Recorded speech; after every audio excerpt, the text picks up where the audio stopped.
एक सिंपल सा सवाल है। इंडिया में पेट्रोल की कीमत $1.04, बांग्लादेश में $1.14, अफगानिस्तान जहाँ पर स्टेबिलिटी का निशान भी नहीं, वहाँ भी पेट्रोल की कीमत $1.04 है। लेकिन पाकिस्तान में $1.49 यानी पाकिस्तानी 414 रुपये है।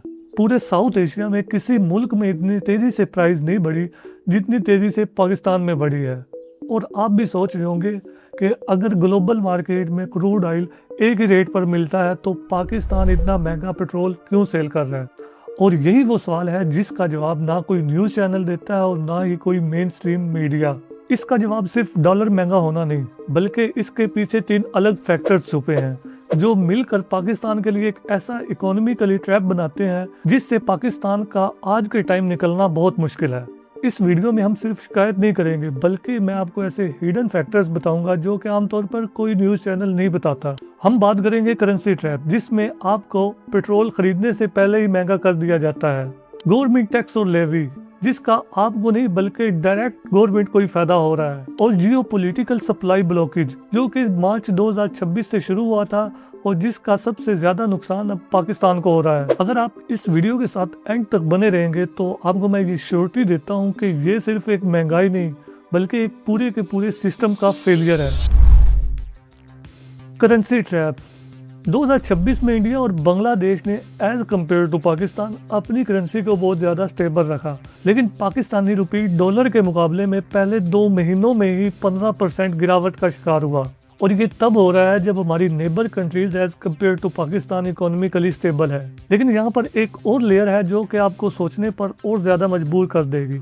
पूरी दुनिया में ऑयल 2 तरीकों से ख़रीदा जाता है। पहला तरीका है लॉन्ग कॉन्ट्रैक्ट मार्केट। इसमें लॉन्ग बेस कॉन्ट्रैक्ट कर दिया जाता है जिसमें प्राइस फिक्स रहती है। इसका फ़ायदा ये होता है कि अगर फ्यूचर में कोई प्राइस बढ़ती है तो आप प्रोटेक्टेड रहते हैं। और दूसरा तरीका है स्पॉट मार्केट, यानी जब आपको ज़रूरत होती है तब आप मार्केट में जाते हैं और जो रेट चल रहा होता है उस रेट पर आप वो ख़रीद लेते हैं, और ये महंगा भी पड़ सकता है। और पाकिस्तान भी स्पॉट मार्केट से ही ऑयल ख़रीद रहा है। ऐसा क्यों? क्योंकि लॉन्ग कॉन्ट्रैक्ट में एडवांस पेमेंट के लिए हमारे पास फॉरेन एक्सचेंज रिजर्व नहीं है, यानी हम वो बायर हैं जो कि सुपर मार्केट से रोज़ाना नई कीमत पर चीज़ खरीदते हैं। और जिन लोगों ने पहले ही कोई चीज़ें स्टॉक करके रखी होती हैं तो वो उन्हें सस्ती पड़ती हैं और हमें महंगी पड़ती हैं। और यही वजह है कि आपको पूरे साउथ एशिया में मिलने वाला पेट्रोल सबसे महंगा है। और दूसरी वजह ऐसी है जिससे आपकी जेब से डायरेक्ट पैसे निकाले जा रहे हैं, और वो है गवर्नमेंट टैक्स स्ट्रक्चर। अब यहाँ एक सवाल है कि इंडिया ने अपनी आवाम को पेट्रोल पर सब्सिडी दी, बांग्लादेश भी बहुत सी चीज़ों में अपनी आवाम को रिलीफ दे रहा है, लेकिन पाकिस्तान सब्सिडी क्यों नहीं दे रहा? जवाब एक बहुत ही इंपॉर्टेंट कंसेप्ट में छुपा है, IMF की कंडीशंस। पाकिस्तान का IMF के साथ जो रिसेंटली एग्रीमेंट हुआ था उसमें एक कंडीशन ये थी कि आप अपनी आवाम को फ्यूल पर कोई भी सब्सिडी नहीं देंगे। IMF का कहना है कि अगर आपको सब्सिडी दी जाएगी तो इसकी वजह से गवर्नमेंट पर ही डेफिसिट बढ़ेगा। अब डेफिसिट मतलब डेप्थ बढ़ना। अब पाकिस्तान एक ऐसी सिचुएशन में फंसा है कि सब्सिडी दे नहीं सकते क्योंकि IMF अलाउ नहीं करता।